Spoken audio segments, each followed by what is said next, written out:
Gracias por invitarme.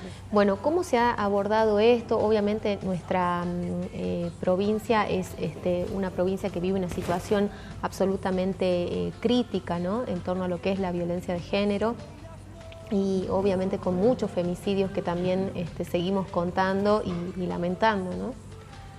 Sí, la verdad que sí, que la realidad es muy crítica, y en este sentido, bueno, nuestra militancia que vos conocés de hace cuántos años, Sí, que venimos planteando. En su momento, yo me acuerdo la primera vez que hablamos de la necesidad que se declare la emergencia fue en el año 2012, en donde el tema no estaba instalado en la agenda, al menos en la agenda institucional, en la agenda pública ya estaba, sí. me parece. Entonces, en ese momento, la necesidad de que se declare la emergencia tenía que ver con que el Estado, digamos, como diga así, efectivamente el problema es de tal magnitud que se debe declarar una emergencia en la provincia, y que, por supuesto, esta norma, finalmente cuando se dio, para nosotras significó desde el punto de vista discursivo y simbólico la declaración de la emergencia, pero la gente tiene que saber que no queda en la declaración, digamos, o no debe quedar en la declaración, y eso es, desde el observatorio estamos haciendo una primera etapa que es un monitoreo sobre lo que el decreto de creación decreto de declaración de emergencia dice. Sí. Este decreto, bueno, yo te cuento por si no conocías o para la audiencia, el decreto de declaración de emergencia tiene como muchos incisos, un articulado muy extenso donde se habla de cuáles son las políticas públicas, o al menos cuáles son las líneas o los lineamientos que deben aplicarse en la provincia, entre ellos la creación de los refugios, los botones antipánico, el tema de las políticas públicas en prevención, el tema de que las políticas públicas de violencia tienen que tener una mirada intersectorial y participativa. Bueno, nosotras tomando, digamos, este articulado punto por punto, estamos haciendo una primera etapa de análisis de qué se hizo en estos 2 años con respecto a esto. Y en un segundo momento, y esto lo charlamos ayer con la ministra Caletti, sí, el observatorio va a proponer, digamos, qué nos parece que tiene que ser un nuevo plan, cómo tiene que ser un nuevo plan de lucha contra la violencia. Claro. Porque acá, digamos, clarísimo está en que prorrogar por 2 años más, tampoco así solito, sí, no sería, digamos, no tiene mayores resultados. Pero lo otro que también hay que aclarar y decir es que el compromiso nuestro, y creo que de muchas personas, porque esto salga adelante, es amplio, pero entender que en 2 años no se van a disminuir la cantidad de femicidios, claro, del día a la noche, eso también hay que entenderlo, porque si no, no sabemos de lo que estamos hablando. O sea, realmente, digamos, mejorar el sistema de asistencia a la víctima es, pero fundamental, y vos sabés que yo en esto estoy personalmente trabajando todos los días, ¿no es cierto?, desde el observatorio, pero también, digamos, tampoco hay que ser, hay que tener la demagogia de creer o hacer creer que una norma con estas características va a modificar, digamos, sustancialmente en un plazo corto, claro, la realidad de la violencia de género. Nosotras lo que queremos sí, y en esto no está previsto en la normativa anterior, es que el nuevo plan tenga indicadores claros. Claro, que diga cuánto si va a descender las cifras, en cuánto se prevé descender, qué mecanismos se van a aplicar, qué redes. Bueno, uno de los puntos que dice la norma es crear redes de contención. Bueno, ¿cuántas? ¿En qué localidades? Claro, ¿no? Y o sea, ¿qué acciones concretas se van a llevar adelante? ¿Qué se logró en estos 2 años de emergencia? Porque viste que había acuerdos y desacuerdos incluso entre las mismas mujeres con la declaración de la emergencia, porque decían, bueno, la emergencia es una cosa que tiene un periodo de duración nada más, de acciones que se suponen son concretas, pero que salen como a dar la lucha, la pelea en un momento que es urgente, ¿no? Lo que querían muchas de las mujeres que tratan de estos temas era que justamente esto se extienda, que hayan otras políticas que no sean un hecho puntual por un periodo determinado, sino que en realidad sea una política sostenida por el Estado de aquí en más, ¿no? El tema de la sustentabilidad es una gran preocupación que nosotras tenemos en este momento. En estos 2 años, no solamente se declaró la emergencia, sino que se crearon instituciones muy, muy significativas con respecto a la violencia contra las mujeres. Me estoy refiriendo a los juzgados con el fuero especializado, que hago un paréntesis, que esos juzgados nosotras también vamos a analizar cómo funcionaron y si la competencia que tienen es la adecuada para lograr la finalidad para la cual están pensados. Se crearon las defensorías oficiales en violencia contra las mujeres, se creó el observatorio también, se crearon los 4 refugios ahí actualmente funcionando. La institucionalización del tema de la violencia dentro de las estructuras del Estado es algo importantísimo, es un avance. Ahora, no nos quedamos en decir, bueno, ya está, listo, ya están creadas, se acabó el asunto. Lo que hay que hacer es, de hecho, mira, justamente hay una norma en la Cámara de Diputados que modifica la competencia de los juzgados en violencia, porque básicamente lo que estamos analizando también desde el observatorio es que estos juzgados, pura y exclusivamente al dedicarse a las medidas precautorias, digamos, porque es como que su competencia quedó medio ahí nomás, resulta que, están, en vez de, antes teníamos 3 fueros, digamos, donde la mujer tenía, por un lado el tema de familia, iba al fuero de familia, con sus temas de divorcio, de alimentos, tenencia de los chicos y todo. Después, si había lesiones o amenazas, esto iba al fuero penal. Y después, además, si todo esto hay violencia, va al fuero de violencia. Entonces, antes teníamos 2, ahora tenemos 3. Justamente se está analizando este tema de la competencia también, pero, digamos, hacen al análisis cualitativo de estos organismos creados. Y también creo que tiene que ver con la preparación, ¿no? Porque yo tengo conocimiento de que una persona que conoce perfectamente estos temas ante una situación puntual de amenazas que excedían el ámbito de la pareja, pero que estaba violentada en su condición de mujer, fue a hacer las denuncias y le dijeron que no correspondía ahí porque no era una situación de violencia tal cual como ellos se la imaginaban y que ellos entendían que solamente estaba restringido al ámbito de la pareja, cuando sabemos que la violencia hacia las mujeres tiene múltiples aristas y que hay una ley que es sumamente completa, ¿no? Y que da cuenta de todo esto. Por supuesto, y esto que vos decís sigue pasando y bueno, también estamos realizando este monitoreo desde el observatorio. Tuvimos una instancia de capacitación muy interesante hace poco con las cúpulas policiales y en mi caso me tocó el módulo de violencia contra las mujeres. Trabajamos, por supuesto, toda la parte de la legislación y toda la parte teórica, pero también en el tema de análisis de casos. Y me tomé el trabajo de inventar unos casos que no eran los típicamente encuadrables en violencia. Claro. Cosas de también, digamos, analizar qué pasa cuando no es tan patente esa situación. Claro. Y ahí sí trabajar la aplicación de la ley nacional, porque si una va a la comisaría y dice, sí, sufrí violencia, sí, ¿a dónde, señora? En el hospital, me trataron mal cuando estaba pariendo. Claro. No, vaya a otro lado, capaz que no te reciben. Sí. Bueno, nosotras ahí trabajando los tipos y modalidades de la ley para que se sepa cuáles son todas estas, le llamamos nuevas, pero la ley es de 2009, o sea, ya tan nuevo, digamos, ya no es. Pero es desconocida incluso por muchos comunicadores, por muchos periodistas, ¿no? Que tienen alcance incluso a nivel nacional.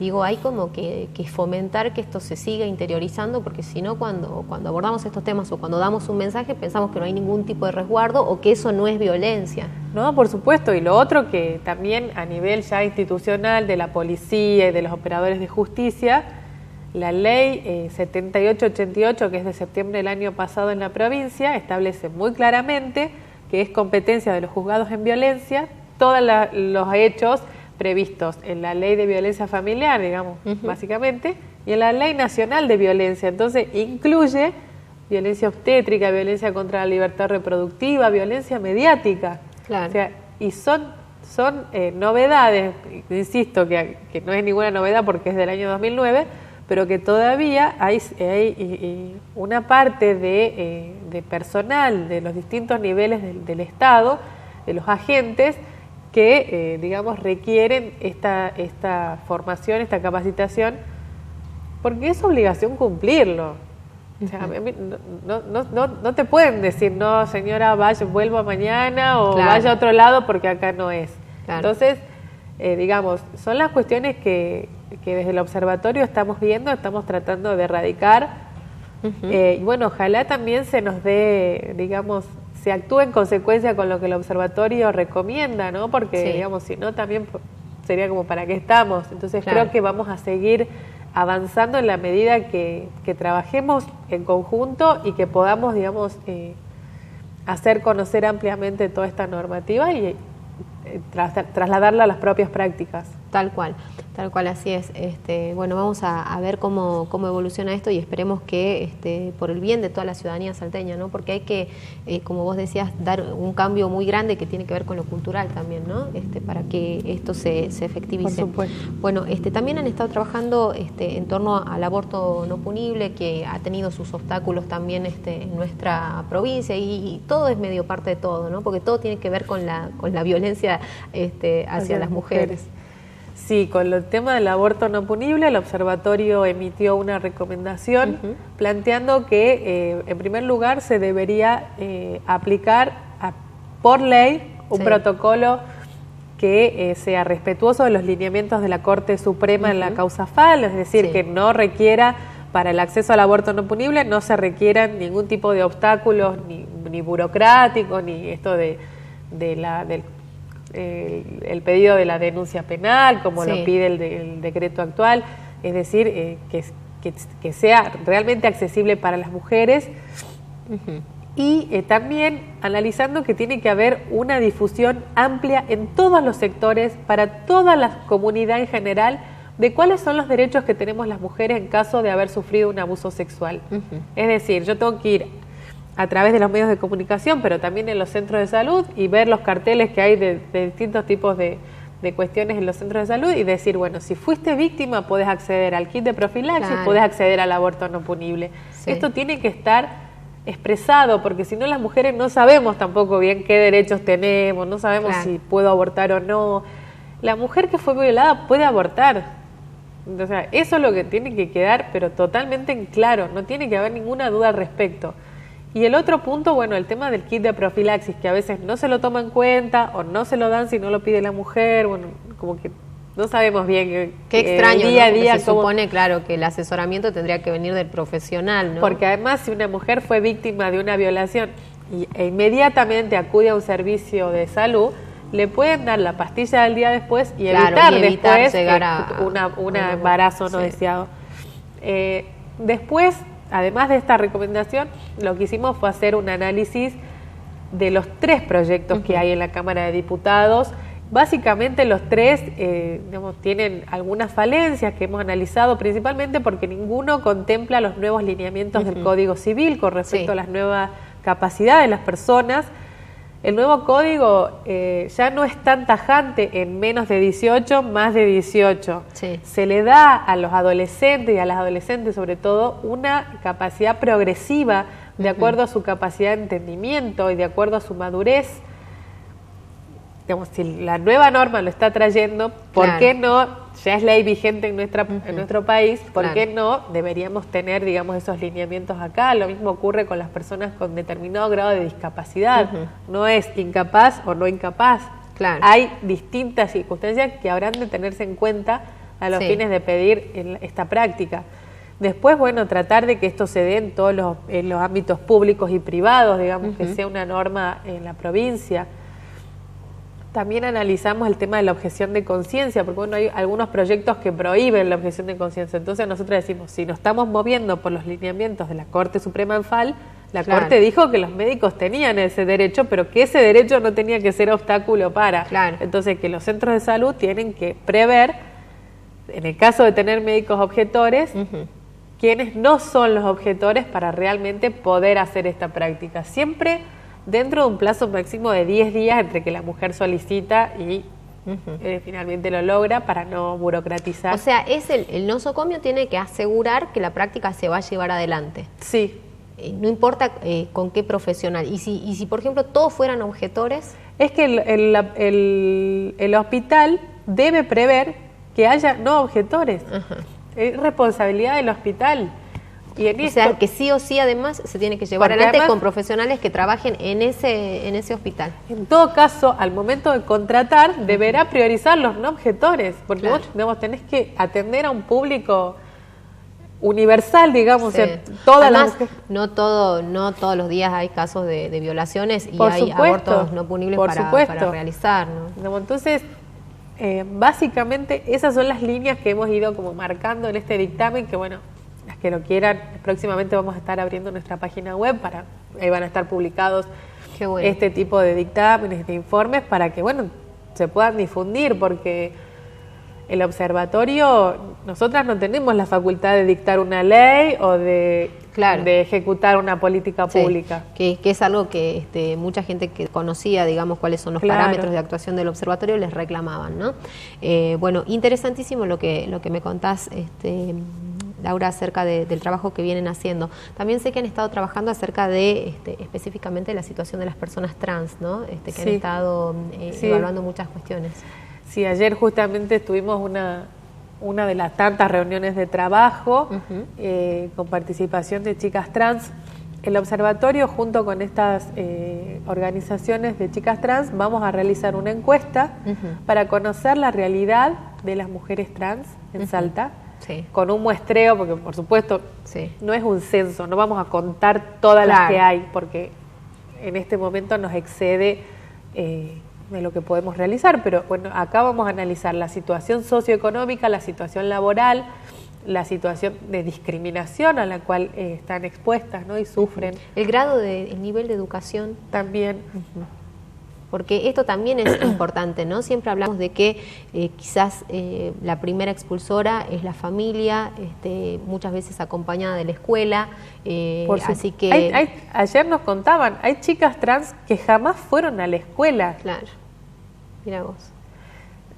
Por supuesto, digamos, hay una cantidad de múltiples situaciones, porque quizá también es pobre, también ¿me entendés? Entonces, bueno, se van como mezclando muchas situaciones, muchas categorías de análisis que después te dan la realidad de esa persona, pero viven múltiples situaciones. Y además son todas formas de violencia. Sí. Formas de violencia que se ejercen contra esa persona en razón de su género. Entonces, y sin escolarizarte, ¿qué posibilidades podés llegar a tener de inserción real? Por supuesto. Si después no tenés acceso a capacitarte en un oficio. Por supuesto. Después hablamos del tema de la prostitución, pero bueno, también, si lo vemos también en un contexto... O de las oportunidades de trabajo, porque hay mucha gente que es prejuiciosa y que no quiere tomar a una persona trans para, no sé, para atención al público, por ejemplo. Yo escuchaba mucho eso.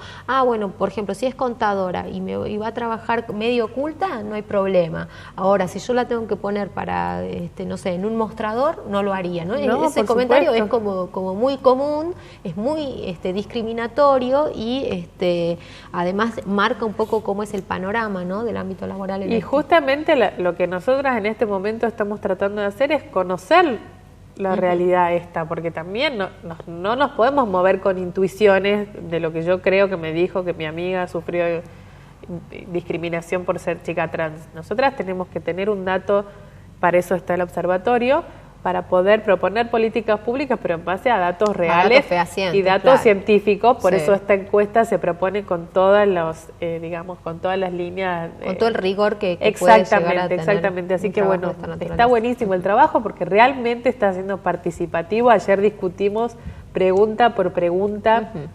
Incluimos el tema de cómo están conformadas las familias trans, si es que hay uniones de hecho predominantes o matrimonio o lo que fuere, también si tienen hijos, cómo los tuvieron, y ahí indagando si pudieron acceder a métodos de fertilización asistida o no.